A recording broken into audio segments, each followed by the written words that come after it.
they're in the roundabout. There's people shooting. People are getting hit by cars, left and right.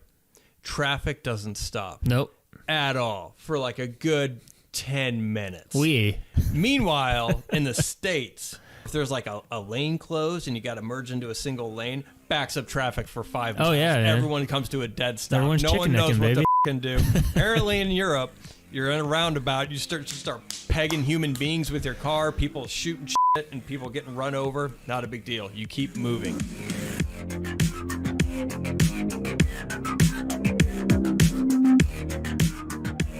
Welcome to A Cast with No Name. We're your hosts. I'm Jay. And I'm Matt. This is episode 48. This episode, we review the latest installment of the Wicked franchise as we discuss John Wick Chapter 4. But first, don't forget to visit our website, acastwithnoname.com, where you can comment on episodes, write to our email, contact.acastwithnoname@gmail.com.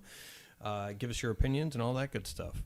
So let's get to it. Yeah. John Wick Chapter 4. Let's do... Why didn't you invite me to the movie theater to go see it with you? Because I thought you were going to go see it with your wife on Sunday, and I didn't want to go to a kid's birthday party, so I thought it was the perfect... You should have thought that I didn't also want to go to a kid's birthday party. I would have loved to have gone to see this, despite that. But what are you going to do? Yeah. Actually, it wasn't that bad. So, I saw it in the fake IMAX. There's a fake IMAX? There is a fake IMAX. Well, it's because, at Regal? Yeah. No, at the AMC. Oh, that's where you went. So I went to the fake IMAX. Screen's a little bit bigger, but I went there just because they do have better audio than what Regal Gotcha. does. Okay. So you wanted to get the full experience of all the guns and the bullets whizzing past you? Yeah, Sure. And I was still able to reserve seats at that theater, so I did that. And Didn't want to get there and sit next to... Well, I still sat next to people. I think there was like 5 women in the theater, and then everybody aged from 15, all dudes aged from 15 to 65. Right. There was a dude sitting in front of me by himself. Yeah. Oh, yeah, I as well was by myself, so I'm not judging the guy. But he was 65, old man. He was one of those people that was just like clapping. Yeah. Gave a standing ovation. I'm serious. Gave it a standing ovation at the end. One of those. Yeah. They can't hear you. If you're clapping at the end of a movie theater, they cannot hear you. I know.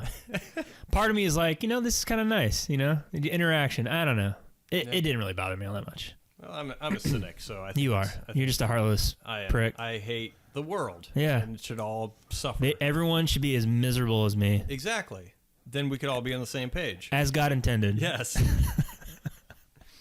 So, let's talk a little bit about recommendations. We'll just talk about it in general. So that way, if anyone listens to this podcast and hasn't seen John Wick 4 and are on the fence about going to see it, then as well, I'm sure there's maybe one person, but I doubt it. I doubt it. So yeah, my overall first impressions. I thought it was my favorite one. I thought the action was the best yet. The story is... It doesn't make sense if you pull the logic thread even a little bit, but that's fine because that's not really come to a John Wick movie for. So I just kind of threw that to the wayside. I'm not judging the movie based on the plot, just the action scenes, the characters. I thought the character arcs, in particular, for what's the Japanese actor's name? I can't remember. He's in like every movie. Oh, at this point, Hiroyuki Sanada. Yes. He was great. Donnie Yen was by far the best adversary that John Wick has had at this point. Better than Ruby Rose. Better than Ruby Rose. Better than Common. Better than Theon Greyjoy. Better than Mark Dacascos on the third one. So, I mean, if you're going to see John Wick for the action, it's the best action. It didn't feel like it was 2 hours and 50 minutes to me. It was a good time. I enjoyed it. I recommend it. Yeah. Go see John Wick Chapter 4. What do you think? I agree. The action was great. It was a fun movie. And the pacing, for me, like the first half, I felt like flew by. Second half, I kind of started feeling the length of it. I'm going to disagree a little bit as far as the story not being an issue. I think it is. I think it was probably the most biggest issue for this movie. And I can get more into that later. But I think, the action scenes were fun. Most of the time they were different enough to where I wasn't like, okay, let's move it along kind of a thing. I was a little bit towards the end, but that's more of a detriment to the story, not the choreography, but the action is phenomenal. The acting, I feel like everybody did a great job except Keanu Reeves, and it's not to like shit on Keanu Reeves, but there's just nothing for him to do other than to fight. And pacing was decent, and then it was okay. Other things I had issue with, the world building. I feel like it was like one step away from just adding vampires into the What do you mean? I felt like it was just going to turn into an underworld movie. Okay. With like the dance clubs or what. I was just expecting Blade to come out of nowhere. I could see that. Blade belongs in this movie. Yeah. I can see the inspiration there from Blade. Yeah. Do you love it when people are fighting around people and they just continue to dance? Yeah, like no one cares. No big deal. And of course, where was that? Was that Paris? I think they were in Berlin. Berlin. Okay. So, You're talking about the fight with the big. Scott Adkins. I'd never heard of him before. He's been in. The only other thing I really saw him in was Ip Man 4. He was in It Man. Yeah, and he was in the last one. Was he just not in a fat suit? Is that why I don't recognize him? Correct. So I thought he did a great job, and I thought Rina Sawayama. Yes, she was great. She was fantastic. She was great. The visual effects was hit or miss. They do some overhead bird's eye view shots of cars driving, and it just looks not good. Oh, you're talking about the car scene, not the scene where they're in the building with the... A little bit of the car scene, but no, I'm talking about the bird's eye view, just traffic. Like they had this issue in part 3 too, to where they would do kind of cityscape shots, and they were showing a car zooming in and out of traffic. Yeah. It was done in computer, and it just didn't look. It looked right. off. Yeah, the physics didn't look right. Which is fine. They probably don't spend a lot of money on the CG. It's mainly obviously the training and everything else. Yep. But I think it's definitely worth seeing. Again, the best action franchise currently. I wish I could say the same thing about the story, but where the action was getting boring for me in this one just because of the story, and that's the only drawback. But I still recommend it. It's not my favorite one out of the John Wick movies, but it's fun to watch. If you enjoy action, you need to go see this movie because it's the best action that's going to be out there for a while. Yeah, it's pretty incredible. Especially the scene in. Do you think they filmed that on location? And I don't know what that structure is called in France, where with like the circle drive. You know, all the cars are like the roundabout. The roundabout. I don't know if they probably didn't film it there, but I saw some behind the scenes thing. They had. I don't know if they filmed it there, or if they just filmed it in a parking lot. I can't imagine them because I feel like that's a main. Yeah, I don't think you can stop it. There's some popular. We went to American public education, so I don't know what that monument's called. It doesn't matter because it's not in America. We're very cultured over here. Yeah. If it was important enough, it would be in America. That's right. It would be in the books. We learned about it. So, but yeah, no, I don't think that portion was on location. I would imagine it's in parking lots and stuff like that. Other than the cars zooming by that you mentioned that looked kind of out of place. Other than that, that was pretty cool. I'd never seen anything like that. And then the scene where they're in the building overhead and the choreography that was involved in that one take where they're just, it seemed like 3 minutes where they're going. That was pretty cool. That was fun. Yeah. And which not to be a fortune teller, but I felt like the shot like that was coming on just because the camera movement was so much different when it started out when he's at the base of the stairs, and then you get that automated motion control feeling of the camera to where it was way too smooth. But no, that was a good shot. It was a good scene, and yeah, the action it's very well done. There's a lot of it. It doesn't feel repetitive. I think adding Donnie in really helped out. Man, is he really good. Yeah. He is so good. I feel like there's going to be a bunch of school children that just think he's blind. Because yeah. I mean, this and then. Did you like that touch to make him blind? No. You didn't like it? It took me immediately out of it because I was excited for Donnie Yen in Rogue One, and then he's blind, and I'm like, was he blind in Rogue One? Yeah, because he's the was guy. He really? He's like the. I'm one with the Force. The Force is with me, and he was the guy with his little stick, and now he's in another American movie. Is it his contract to be blind in American movies? Like I don't know. I wasn't a fan of him being blind because I wanted him to be a badass. Yeah. Which he's blind, but it's so unrealistic that it took me out of Rogue One. Gotcha. In a movie with space wizards and people in cybernetic robotic outfits and X-wings and all that. It's the blind guy that can dodge shit is what took me out of reality. But same thing with this one, to where, I loved his character, but I feel like he still could have been the same character with his eyesight. I wanted more. I don't know. He showed some physicality. I don't know. I feel like he just handicaps himself, no pun intended. And I'm sure he didn't come up with, let me be blind kind of a thing. Yeah. The only way it makes sense is for it to come back up in the plot somehow. Yeah.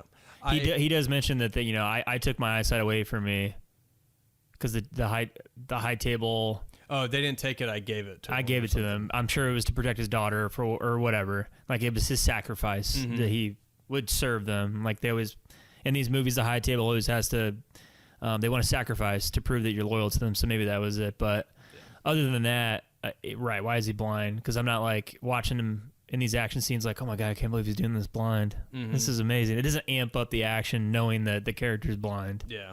And it just feels, I guess, a little bit like a gimmick.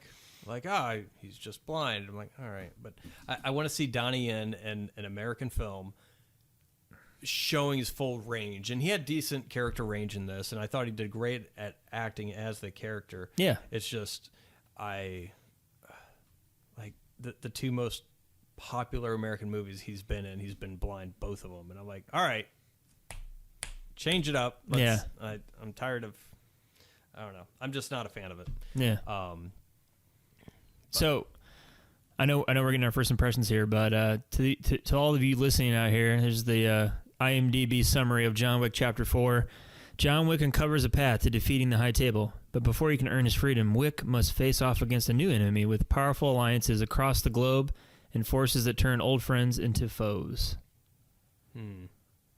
So if we remember, at the end of 3, Winston screws him over, or supposedly screws him over, shoots John, he falls off the building in front of the subjugator, arbitrager, adjudicator. Hold on, where's my notes? One of those words. It sounds important. Adjective. I think it's adjudicator, right? Adjudicator. Yeah. To basically say, listen, I did my part and John's dead or whatever. She goes down there, John's gone, so she thinks that Winston screwed her over. John's picked up by the Bowery King. Bowery King is like, you want to get revenge on the High Table, John? And John's like, yeah. And then the movie ends. And the movie begins with Lawrence Fishburne talking about something, and he asks John, are you ready? And John Wick says, yeah. John Wick is sitting there punching a wooden board. Yeah, with rope wrapped around and bloody knuckles. It keeps punching him, and I don't even know what Lawrence Fishburne's saying. He's saying some poem. I couldn't understand it. I was sitting in the theater, and ironically, I go to IMAX for better sound, and because you have the hits of his fist hitting the board. Yeah. And then kind of overlapped with Lawrence Fishburne talking, but there's so much bass in the hit of the board and bass in Lawrence Fishburne's voice, I couldn't understand what the hell he was saying. Like, I didn't get that. I couldn't hear it. And I was sitting there, I was like, shit, they don't have subtitles in movie theaters. Because I watch everything with subtitles now. I didn't notice that. Maybe it was because you were in the IMAX version and I wasn't. Something, yeah. Huh. I mean... Yeah. So then it cuts to him in the desert, and he's chasing some dudes. Yep. All right. Yeah. Let's go into some spoilers. Yeah. Spoiler. So here. we both recommend it. Yes. So go watch it. It's fun. Great action. It's definitely worth going to the movie theater to watch. I think you have to watch in the movies. It's the theater. It's worth it. Mm-hmm. It's good. Yep. So he's in the desert. He's in the desert. He kills some guys. I knew he was trying to find the one who sits above the high table. Yeah, the elder. The elder. Yeah. It's a different guy. Yeah, because the other one died. Right. So. And he's like, it doesn't matter if you kill me. I'm just going to be replaced. Yeah, so why is somebody above the high table? Right, or who's above the high table, who's above the high table? Who's selecting these elders to just... Unless it's the high table that are just kind of electing, oh, you're the new elder. Okay, why does he need to be... Yeah. Why does he need to be? Right. Just like the chicken and the egg thing. So who's appointing these elders? There's obviously somebody above the high table who's above the high table. Is it just the high table? I don't know. You don't know because no one thought about it. No. Longer than 5 seconds. Yeah. The whole reason for these movies existing is action, and that's right. That's the point we have to take home here, folks. It's not if you pull the thread of logic, you just get lost in the madness. So just take it for what it is. But that's not a good enough excuse. I think this movie definitely suffers, and this franchise as a whole, in my opinion, suffers greatly from the story. Now I think they could have done this movie could have been a lot better story-wise, and I think it would have hit a lot harder. Do you think they mapped out the world? No. Before? Nope, not even before the second one. I feel like they made it up as they went along. Yeah. Because you have the first movie. The first movie, in my opinion, is still my favorite. It's your favorite one? Yeah. Just because it's a complete story. The story's it's the best story. Yeah. I'll give you that. Yes. And I agree. I think the first one became such a hit, they weren't aware of it, and then they said, okay, we're going to do a second one, and now we can build on this world a little bit. And they probably thought the second one was going to be the last one. That was it. And then when they completed the second one, became another hit, and they're like, well, okay, I guess... Do you want to do a third one? Yeah, let's do a third one. All right, this will be the third one. This will be the last one until that one blew up, and then they decided, fuck it, we're doing a fourth. So I feel like they're just making it up as they go along, which it makes sense, and there's probably maybe they painted themselves into a corner as far as story, and I'm sure there was a couple of conversations that was, fuck it, it doesn't matter. It's for the action. That's what people are coming to this movie. But that was the transcript. Yeah. That came up. What about the plot? Yeah. Hold on. Fuck, it doesn't matter. Sorry. Shannon, can you read us back those minutes in last week's meeting? Fuck, it doesn't matter. That's what I thought. Okay, good. So we're on the same page. But yeah, I mean, I feel like it harmed it, but I think there was a way out for this one. Yeah. As far as something to make it feel more impactful. But I agree. So the major plot logic chokehold or gap is he wants to take down the high table, but he never does. The high table just stops hunting him because he won the duel at the end of this movie. So why wouldn't you just do that from the jump in chapter 3? Well, because he didn't he didn't even know it was a possibility with the duel because he thought it was a myth. So right, but you think he would dig a little deeper into that? Well, you think a lot of characters would do something just a little bit differently. Having set aside, so I feel like this movie should have been Akira's story, which Akira was the daughter of the Continental in Japan, Tokyo Continental. Rina Sawayama.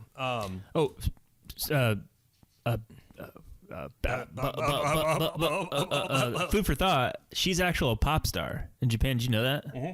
I didn't know that. I only knew that because a guy I work with told me about that before I went and saw the movie. Oh, really? Yeah, I had no idea. Oh, this is the first movie that she's been in, and I was like, oh, that's cool. And yeah, I thought she was really good.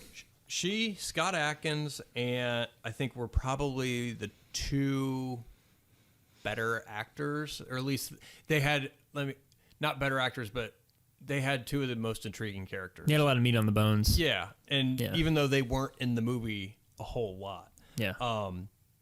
But I feel like this movie, it could have been better. Toward the end, I was just getting tired of the action just because I didn't know what John Wick, why he was still going. Like, they never gave a reason as far as what he wanted to accomplish, what his end goal was. It just felt, oh, well, let's have him fight more people again. And I feel like if they had Akira's character in it longer, they could have had that to where she wanted revenge and John could kind of guide her to that and aid her. And they could still have the same movie. They could still have Donnie Yen in it. They could have still had all the major plot points. It's just that she would be with him the whole time. But at the end, for the duel, instead of it wouldn't be John going to get to duel the high table, because they could have started it out with him being just out of touch or just being away from the world, trying to be hidden, and maybe he's being protected by Akira's father at the Continental in Tokyo, and he's just been living there for a while or whatever. The Bowery King moved him there, and he's just been living there, and the manager at Tokyo Continental gets killed. Akira wants revenge. So does John Wick, because that was his friend. But it would have to be in a way that John Wick wasn't the person to put him in the danger. It was more of because he was being taken care of out of the manager of the Tokyo Continental's kind heart or something to that effect.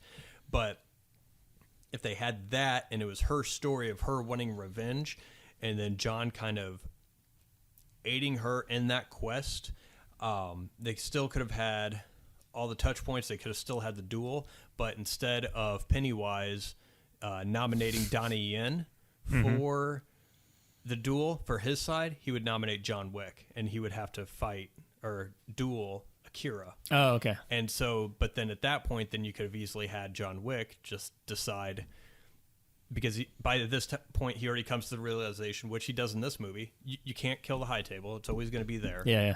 You're not going to get around it. Yeah. There's nothing you're going to be able to do. It's hopeless. Your whole mission, whatever you're trying to do, which no one knows what he's trying to do, is hopeless. Once he realizes that, then he could decide not to fight anymore.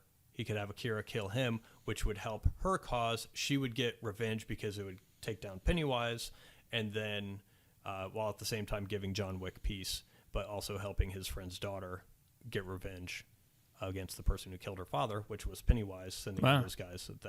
It would have been a little bit better. The stair fight scene, I feel like would have been better because you want John to get there.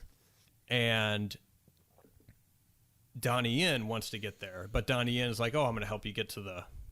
That doesn't make sense. Like if Donnie Yen's character is being motivated by keeping his daughter safe, I don't think he would help John Wick get him to the thing, because Donnie Yen would just be like, oh, fuck it, I'm just going to let... John Wick can't make it, so I'm not going to help him. Because there's no sense of honor. Either your daughter is controlling all your motivation, keeping her safe is your 100% motivation, and friendship is second. He already established that part of his character at the beginning of the movie when he killed his friend, and he asked his friend to live. Don't make me kill you, because I'm being instructed by the high table to do this. Or the whatever they called Pennywise's character, I forget what they called him. Marquis. The Marquis. So he already killed one of his friends because of that, to keep his daughter safe. Why would he protect John Wick other than the fact that the script said so? So here's what I would argue. The reason why he helped him was, at that point, was honor. They were friends. They were old friends. And it didn't matter if John died or if Donnie Yen's character dies. If he does the Hightower's bidding, like for instance, let's say he doesn't help John and John dies, but he doesn't even get to the duel. Then Donnie Yen wins. He's still alive. His daughter's still alive. If he helps John out to get to the duel, his honor is still intact. He fights John. If he loses the battle to John in the duel, he's still good with the high table. The high table's not going to go after his daughter, because they said, listen, if you just do what we tell you, your daughter's safe. If you just service and you are of service, your daughter's going to be fine. I can see that. Yeah, but I like that idea. of Akira and John dueling, because you're right. At the end of the movie, it's kind of dumb because he lets Donnie Yen win, so he can get the chance to kill Marquis, but because I guess he realizes that it doesn't matter. It doesn't matter. The high table's always going to be here, and I'm going to keep fighting. So I might as well pop this asshole one last time. Yeah. But the whole reason he was fighting from chapter 3 on was so he could live in memory of his wife. And they never really came back to that in this movie at all. Dumb reasoning in the part. Right. Right. They were like, this is stupid. So if they wanted to maintain that, as far as, because that would have made sense to where. Because you could have had an interaction in there as far as Winston or the Bowery King or even Donnie Yen's character asking, like, why are you helping her? Like, why? He's like, because my wife would probably want me, or my wife would want me to. Or same thing along the lines with, like, I want loving husband on my tombstone. Right. Kind of a thing, to where he's doing it in essence, like, a little bit for him to where maybe he can find peace, but it's in a way, he's doing it because he feels like his wife would want him to. Right, right. There you go. To that effect. And at least that gives you a reason to where you want him to succeed. Right. You're rooting for him a little bit. Yeah. And it's some reason to root for him, as opposed to, I guess he's just going to kill everybody. A cause is something greater than himself. Yeah. Yeah. And I agree. And you still could have had the Donnie Yen to where Akira could come to grips with the fact that, it wasn't Donnie Yen that killed my father, it was the high table, or it was Marquis that killed him. But as far, I mean, with all these, I don't know, they keep talking about rules in this movie. Like, rules exist for a reason. And I'm like, there's no fucking rules in this movie. No. It doesn't matter, because you could backdoor your way in again. Just like, I punched my ticket. Yeah, but you could get your seal on your arm, and then you could be brought back into the family. And like, then what's the point of anything? Yeah. Everything could be undone. You just have to chop off a finger, burn a seal in your arm. You could do whatever. You can shoot a member of the high table. That's not allowed. Well, it is if you do 30 backflips and pay 30 pieces of gold. Yeah.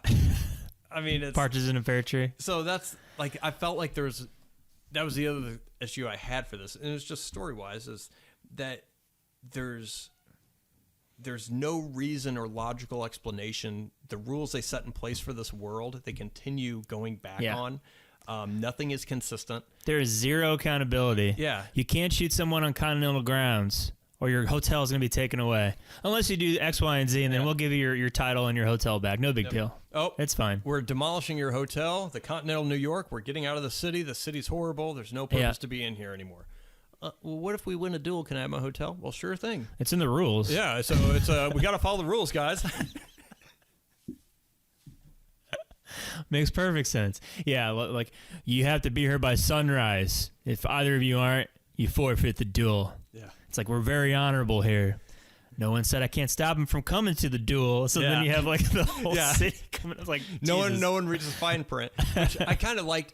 Like, that's something, like, that whole scene or that whole portion at the end with the DJ when they start going into the Warriors vibe or whatever. Did you get that sense? Did you ever see the Warriors? Was like the Warriors, yeah. Yeah. Oh yeah. All right, cool cats, we're here today. Keep on at. It looks like he's creeping up 4th and Vine. And like, how the fuck does she know where he's at? I mean, granted, I know they're in the Eiffel Tower. But everyone's low-jacked apparently. But they hired Quentin Tarantino for like 5 minutes here. Hey, Daddy-O, we're coming through on the K105 with a cool breeze. Looks like the cat is backtracking down Diagon Alley. Better pull out your pud packers. Better get on that wick. What were we talking about? I don't know. So the fuck were we talking about? We were talking about the Warriors, and they're in the Eiffel Tower. Oh, yeah. The story is the biggest issue I have with this movie, because that scene or that whole segment, just the last portion of the movie, it was the equivalent of Gary Oldman yelling everyone at the end of Professional. And all these guys come to where, now can you get me close to the church? Yeah, I can get you as close as we can. and he's there, and he's, I don't know what, it was like several hundred feet or something like that, and it was just barrage after barrage of people and people and people, to where that instance should have hit harder, along with the stair steps should have hit harder. And I think it would have done that if there was a reason to root for John Wick at all, because at that point I still had no idea what he was trying to accomplish, other than, well, I'm going to kill Marquis. Why? What did he do to you? Yeah, he's just being appointed. Like, you're not mad at Winston. Like, they never addressed that, really. Yeah. It was just, it doesn't make sense for the character. Or, I mean, for a 2-hour and 50-minute movie, they could have addressed Winston and John reconciling, which they did a little bit in that cemetery with Chiron's character. Yeah, Lance Reddick. Which, oh my God. Oh, that was horrible. I know. Couldn't have timed that. I was like, did they write this in here? Talk about, like, and I don't want to say divine intervention. That's not what I mean. But weird coincidence, circumstance, yeah. Yeah. For those who don't know, the guy who played Chiron, the concierge at the New York Continental, Lance Reddick, he died a couple weeks ago. Yeah. So, which is a shame. Yeah. But rooting for him to succeed, or having a reason for him to want him to succeed, would have made those action scenes, I think, a lot better, because you're rooting for him. And having action for the sake of having action without understanding any motivation, then you start getting into Transformer territory, which is, in my opinion, which I haven't seen the new Transformers. I think I stopped watching them after the third one. Dark of the Moon? Something. Shia LaBeouf was in it. That's all right, all so I that's know. the third. So, and then Marky Mark took over. Okay, I never saw that one. So that's the third one. I didn't see him from that point on. Gotcha. But the one thing that I keep hearing is like, oh, it's just a bunch of CGI on the screen, which there's some, artistic merit for CGI, and there's a lot of artistic merit for the action sequences that they made for this movie, but it shouldn't eclipse the story. And in my opinion, you need to have story to make those action scenes meaningful. And if not, then all you're doing is just looking at people dance on screen. But what if it looks really cool, Jay? It could look really cool, but then there's no substance to it. There's no meaning behind it, and there's no emotion, and so then it doesn't matter, because it's just, I mean, you guys choreographed it, and that single shot looks really, really cool, and great action, a lot of physicality, job well done, great camera work, awesome. But the story's not there, because I don't know why these characters are doing anything other than, I understand Marquis' motivation. I understand everybody's motivation in this movie except the main character, and that is the biggest drawback. And I think, when people say, "Well, that's not what this movie's about," movies are about story, and if you don't have a story, then you have a poem or a mood. It's a mood movie kind of a thing. Which, sure, maybe that could fall into this, but I feel like it could have elevated the movie a lot more, just concentrating on the story a little bit. And they wouldn't even had to do much. They could have had the same beats, same characters, and they just added Akira more. I feel like because it would have just given a sense of purpose for John Wick, and because that's the main thing. But everyone else, I mean, you understood their motivation. Even the tracker guy, I thought he did good. I didn't understand his motivation other than just money. That's what it was. But you understood the motivation. I thought for sure they would harp back to Halle Berry's character. I was like, is he like her son or something? Because of the dog and everything. I'm like, it's like Halle Berry's character. Yeah, I understood his character as someone who keeps track of people who have bounties on them, and he keeps them alive long enough for their bounty to keep going up and up and up, and then he kills them whenever they're the most expensive. I did kind of start losing track on the times that he would try to kill John and then shoot other people to keep him safe, and then try to kill John and then try to kill other people. It kept going back and forth. I'm like, I don't even know what's going on right now with this guy. Yeah. But he was good. I mean, he was good. Yeah, I think Scott Adkins did a great job as Killa. It's a good scene. The big guy. Yeah, good scene. And Guy, he can really move around in a fat suit. I'll give him that. Yeah. Jeez, he's very limber. Have you seen him without a fat suit? I haven't. He's like some martial arts. Is he? Yeah. Yeah. He's a pretty good character actor. Yeah. Give him that. Yeah, he's in a lot of action movies, but they're just action B movies. I think he was in Expendables Part 2. Okay. But the only thing that I really remember him in is Ip Man 4 and then this. But I've heard his name multiple times to where I feel like I should know him more than what I do. Yeah. I went through his filmography a couple days ago. I was like, what else have I seen him in? I was like, oh, nothing. I was like, well, how do I know his name then? But he's like Charlton Copley. Yeah. He's been in like 3 movies, and you're like, Yep. God, that guy's really good. How come he's not in more shit? I don't get it. He's huge in South Africa. Yeah. He's like Brad Pitt of South Africa. Yeah.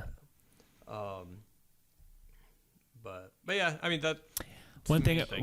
So how smart do you think the high table is here, Jay? If you were the high table and you have this guy John is out there just dirtying your name, when do you think you come to a different approach other than let's hire another guy to do what we want ourselves to do?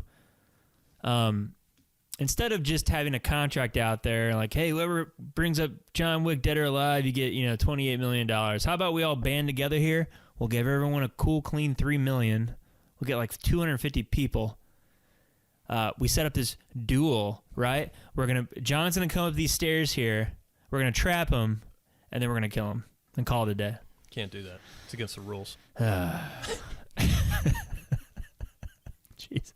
But that's one thing I know. Like in the beginning of the movie, they bumped up his, the price on his head to what, $20 million or something like that. They got up to like $28 million. Well, towards the end of the movie. Yeah, toward the end of the movie, it did.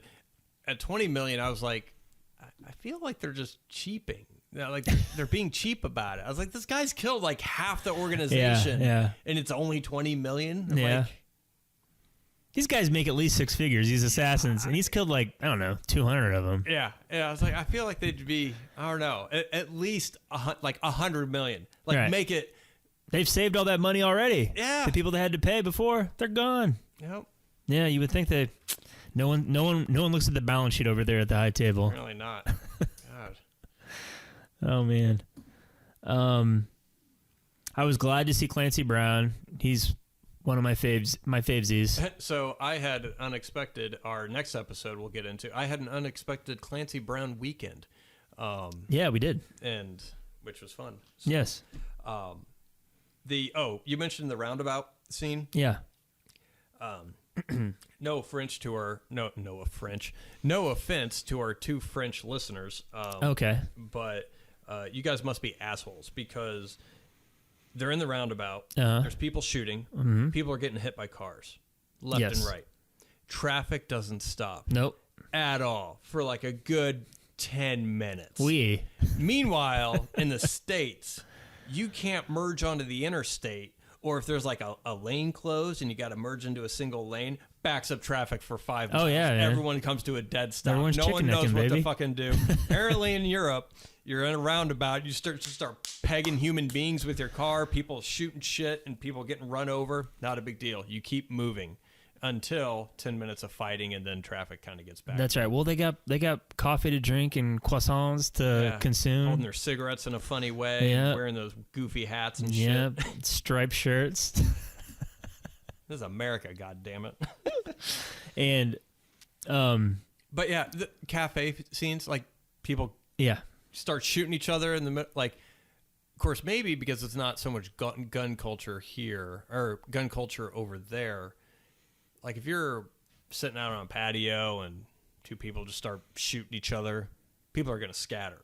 Like no one's scattered at all. Nope. And, which that kind of took me out a little bit. And that's a nitpick. That's a very, It's a of all the things to nitpick. But I'm just like, really? No one's reacting to the massive gunshots that they're experiencing 20 feet from them? One thing that did kind of bother me was Harbinger, who Clancy Brown plays. They show him with his ring finger missing, and I'm like, oh, that's John's missing his, so maybe he was in a similar situation to John. And I thought they would circle back to that point for some sort of plot revelation, and they never did. It was just see, I didn't mind. That was it. That's fine. I don't like it. No. I like it because why show it? Because you understand it. You're like, oh, he was in a similar situation. Stupid. John Wick. Doesn't matter what it is, but he was in a similar situation. Spinoffs. I thought maybe that would be a motivation. John would take his place or something. I don't know. Something. They would connect it, but they never did. No. And hey, if your movie's 3 hours long, Jay, you don't get a post-credit scene. Stop with the You know what? Marvel started this post-credit shit. Marvel is crumbling, all right? They don't know what they're fucking doing anymore, and movies need to stop with the post-credit shit. I am so tired of it. Make your point in the movie and the runtime so we can all get out of the theater in a reasonable hour, get in our car, drive home. Spinoffs. Jeez. I mean, that post-credit scene, I'm like, okay, that makes sense. I was wondering when Akira, like, Donnie Yen's alive now. What's going to happen with that thing? At least they gave you some sequel bait, or spinoff bait. Yeah. But you can't have a post-credit scene on a 3-hour movie. Well, not Let's to mention, go. Who are you going to root for? Are you going to root for Akira or are you going to root for Donnie Yen's character? That's a good question. Well, Akira. Really? Yeah. Donnie Yen killed her dad, man. But it's the rules. As we know, you can get shot. You can be betrayed. You can help someone. You can die for it. It doesn't matter. There's no honor. There's all the honor. It doesn't matter what people do. It just matters what the script tells you who to hate. So right now, John Wick has a 95% Rotten Tomato rating, and it's number 134 on IMDb. No. Jay, is that warranted? No, that's going down. It's Well, the Rotten Tomatoes, the critic score is not going down. It's going to be 95% from here on out. But the IMDb score, yes, it probably will go down. I think. See, yeah, I don't know. I think people are giving these movies too much credit simply from the standpoint of story, and the story's not good. The story is not good, and I think once the dust settles, yep, this will kind of turn into they're great action movies. The choreography is great. The story is not. And I'm irritated that other reviewers seem to have been giving this movie a pass on those things, because I think some people are just happy to see action and modern action done very, very well at the expense of story. And I'm more irritated by the fact that these movies could have been so much better if they just took a little bit more care in the story and character motivations. To where I think it could have escalated. And that's what irritates me about it, because I like them. And the action scenes are so great, but it could have been amazing. Hence, Terminator 2 is considered one of the best action films of all time, because the story is awesome. And I still remember the first time I saw it when I was 10. I was crying because the Terminator died at the end. Yeah. And that was a machine. Yeah. Didn't feel anything when John Wick died? John Wick died. No, I didn't either. I was like, nah, that makes sense. He should probably die. Yeah. I was like, should have died a while ago. Yeah. Like, all right. Well, I guess we won't get any more John Wick movies, but we'll get the ballerina and we'll get whatever the Akira movie. But it should have that should have been a farewell. That should have been emotional. It should have been a bigger climax or a better payoff. Yeah, and especially following a character for 4 movies. Yeah. I feel like, because at the end of Matrix, at the trilogy of Matrix, I felt sad when Neo died. Okay. You understood the character motivation. You were invested in the characters, to where this franchise, I wasn't. I mean, I just wasn't. The character I was invested in, she was gone after the first 10 minutes or half hour or whatever it was. But I think that would have been a lot better. I won't beat a dead horse on that, but I think this movie could have been immensely better if they concentrated on the story and character motivations just a little bit. more than what God, Jay, but that action is so good. It is very, very good. But that story, God, it's just so fucking shitty. It is. It's not a good plot. It would have elevated everything. You're right. It would. You're right. Yeah, and you had 4 years to work on it, so why? I get it. Yeah. I'm there. All right. So some numbers here. John Wick Chapter 4. This is at a deadline. 73 million plus opening, a franchise record, best for Lionsgate in pandemic era. All right, we need to stop this pandemic era bullshit. Like, we're done with this. Yeah. Listen, people are going back to the movies now. I think we can compare it with pre-pandemic stuff. But this is one of the rare franchises where each movie has made more money than the previous movie, and we're up to number 4 now, which is very. Is that a testament for I think the audiences, or a testament to just how good the action is? It's something that people. It's the action, and I think it's because the action is very, very well done to where they up the they don't up the expectations, but they deliver on higher expectations for the new one without it feeling stale, without it feeling really, really over the top. It is. It's not like Fast and Furious over the top. Correct. Yeah. John Wick's not going to space, and he's not ceasing the laws of physics and stuff. No. He's not swinging his Ford F-150 across the canyon. Although he does, he does get shot 3 or 4 times. He falls off a building. Falls off a 10-story building, and lives. But he gets gut shot. It's got the Kevlar. In his gallbladder. He's got the Kevlar jacket. He just, softens the blow. Gets gut shot and dies from that, from a, 357 Magnum or something. How many times do you think the director was like, Keanu, lift your jacket up, shield yourself. Keep doing that. He did that I don't know how many times in the movie. Keep shielding yourself. Everybody was doing that. Yeah. Olay. Which I did a little bit of research. Okay. The Pit Viper handgun that he had at the end. Oh, the fiber optic sight. Yeah, the 21 capacity. Real gun. Really? It won a national handgun competition in 2021. Really? And they changed the color scheme of it because they were expecting this movie to be released last year, but then it got postponed, and everything else, so they had to sit on the gun for a while before they released it. They actually released the gun earlier, called the Sand Viper or something like that. It's just a different color, exact same weapon, but it exists. Interesting. Could be yours. It's a pretty badass gun. $6,500. Jeez. I saw a video of Joe Rogan. Not that I watch Joe Rogan videos, but there's a video of Joe Rogan shooting it at the what is it? Terran Tactical Institute. I think it's the place that trained Keanu Reeves. Okay. And because they were in the same firing, what do you call it? Firing range. Firing range, yeah.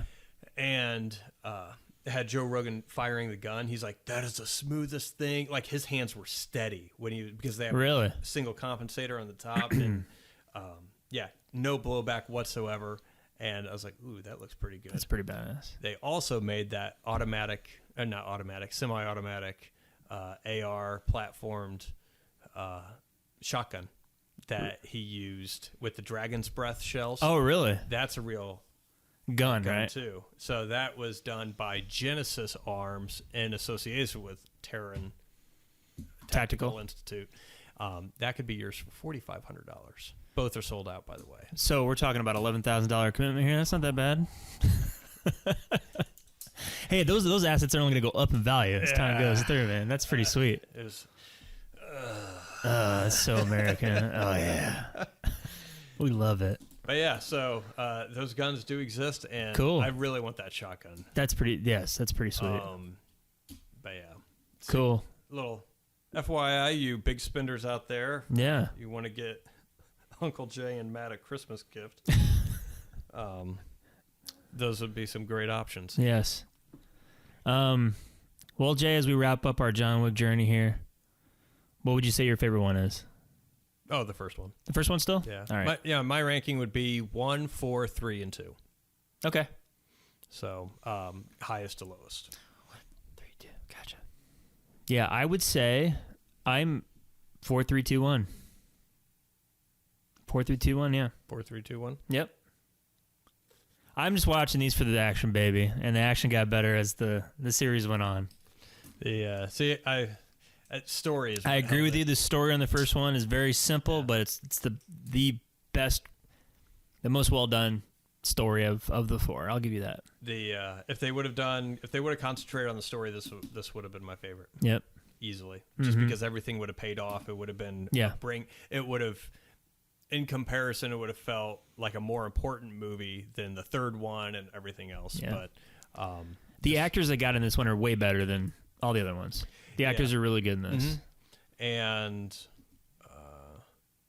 in 4, 3, 2, I feel like the story is about the same for all of them. Yeah. I mean, 2 has a little bit better story. I thought about making that as 3, but it's so boring to me. I mean, it does have a It's because of Common. You just don't like Common. No, I don't think it's that. It's Ruby Rose. It's Ruby Rose. Yeah. She just drags it down. Yeah. So, but yeah, 1, 4, 3, 2. But it's fun. It is fun. I recommend it. Go see the nunchuck scene. I enjoyed that. That was pretty fun. Cool. That was awesome. I mean, yeah, that was cool. The stair sequence would have been better. I liked it with Donnie Yen in there, but yeah, when he got kicked down the stairs and he fell all the way to the bottom, I was like, "Fuck me, God, Jesus!" I was like, "Let's wrap it up, guys." It's like Lord of the Rings. Fuck yeah, it's ending 15 times. It's supposed to end. Fucking Samwise is gonna come out and like, "I'll carry you, Mr. Wick." Yeah. Yep, I recommend it. Go see it. Yep. It's great. It's why we go to the movies. It's fun. It'll be interesting what kind of spin-offs. Hopefully they concentrate on story or something. Oh, they're gonna spin off this franchise until we're just sick of it. Yep. It'll be a instead of National Lampoons, it'll be like John Wick Presents. Yes. Like Fast and the Furious presents Hobbs and Shaw. Yeah. Or it'll be like Akira, a John Wick story. A John Wick tale. Yeah. John Wick joint. Yep. All right. Anything else? No, I'm good, Jay. Well, join us next week as we take a step back and try to objectively answer the question, is The Shawshank Redemption really that good? Yep. That's what we're going to do. No. It's going to get saucy. Oh, yeah. As always, you can comment on episodes. How do you rank John Wick? Is this your favorite? Your least favorite?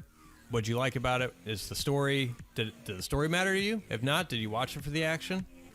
Let us know in the comments. Castwithnoname.com. Yes. So until next time, Matt. Until next time, Jay.